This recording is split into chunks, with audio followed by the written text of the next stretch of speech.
Hi everyone, welcome to my channel Infinity Tech.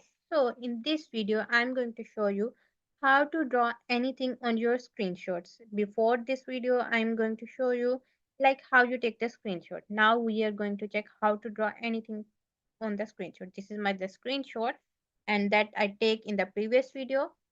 So from here, just click on the image and here you get a icon with the edit button. Just click on this and this is the draw button. You just need to click on this draw. These are the brushes and other tab. Just click on this draw because we want to draw anything from here.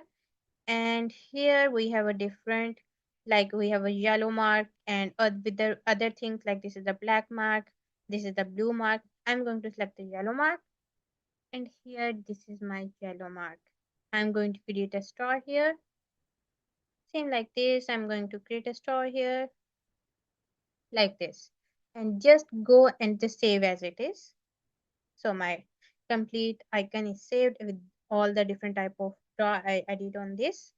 So by following these simple steps, you can easily draw anything on your image by simply with Windows 10 and the Windows 11. You don't need any specific tool for this.